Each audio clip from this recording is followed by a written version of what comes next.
I go in and I talk to this man and I told him who I was waiting for. He went back in a room because he was doing something. He comes back out and he offers me a snack and he shows me where the restroom is. And I come back out from the restroom and he offers me a piece of pie.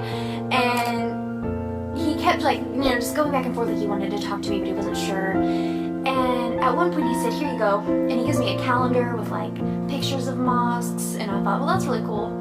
And then he handed me 2 Qurans, and I was like, cool, I can read these, and maybe, that'll help me be a better advocate and be more understanding of Islam. And he sat down next to me. I was talking at one point, and there were more people starting to gather in for the meeting. And before we started the meeting, he said,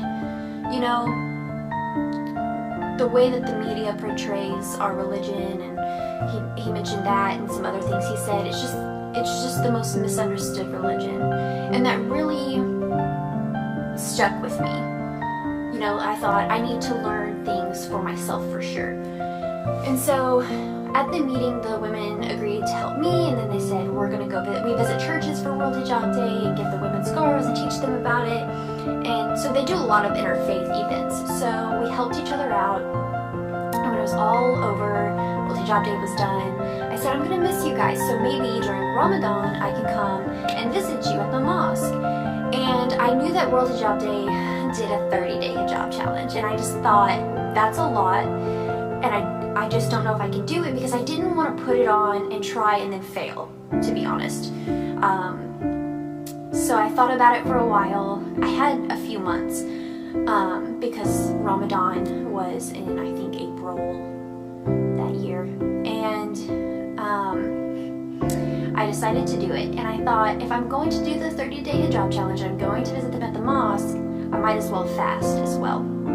So I wore the hijab as much as I could out and about. I let work know, hey, I'm going to be wearing this. And I was at the mosque almost every night. There were a couple of nights I couldn't go because of work, because I was traveling at the time.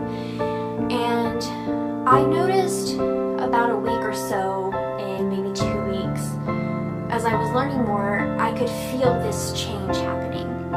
And no one ever pushed me or anything. They just said, hey, if you have any questions, let us know. Or if something was going on that maybe I wouldn't have known why it was happening or what it was exactly, somebody would offer up the information. And I eventually asked my friend to teach me how to pray.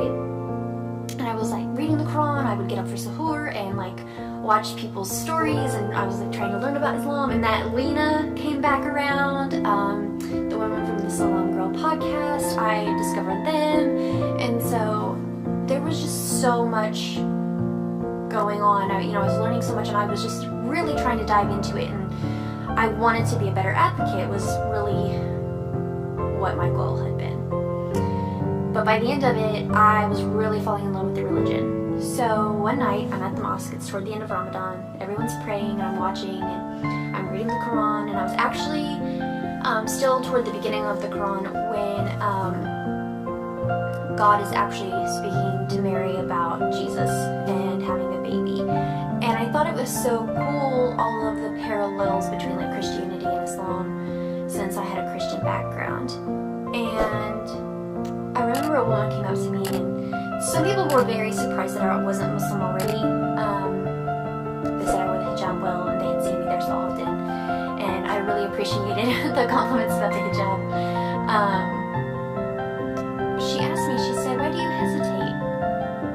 And I thought about it for a second, and I thought, I don't know. I really don't know what's holding me back anymore. Because I had fought myself a little bit, My family's not Muslim. It's a huge life change. But I just felt this overwhelming sense of peace. Just a peace that I hadn't really felt before. Because with Christianity, I went to church off and on. We didn't start going to church until I was 12. And then throughout college, it was off and on, kind of. And when I moved to the city on my own, I tried again, and something always felt like it was missing. And so I said, I'm going to take my shahada. So I texted one of my friends, and I let her know. So I did it the last day of Ramadan, and it's there's hardly any words to describe how amazing it is.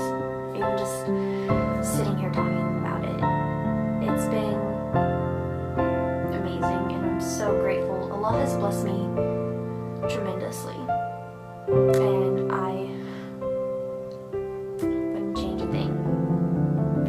So that's pretty much my story. I welcome any questions in the comments. Maybe I didn't really talk about something.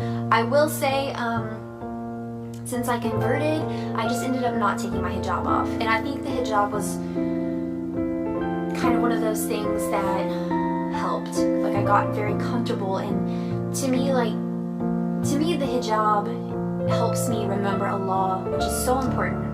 And it reminds me of my faith, and it's an outward appearance of my faith. And then, you know, modesty is important too. I enjoy just everything. I love my hijab. Like, I can't imagine not having it, and being Muslim, I can't imagine that. So my family, I know I'll get this question too, so I'll go ahead and answer it. How did your family respond? So I think that they were all a little surprised and thrown off. They offered some support. I noticed later that support wavered a bit. I know it's confusing. So I do, of course, visit them for their holidays at Christmas. You know, I'm there to support them. And then, you know, they know when I'm fasting and things like that. So there's still a lot of obstacles and learning on both sides. But for the most part, I've had just such a really great community anyway. And I definitely threw myself in to like classes to like learn Arabic, and I've gone to Sunday school. So there's always going to be so much to learn about, and I'm trying to kind of take my family on that journey with me as much as I can without overwhelming them. But alhamdulillah, I found this beautiful religion, and I am so grateful.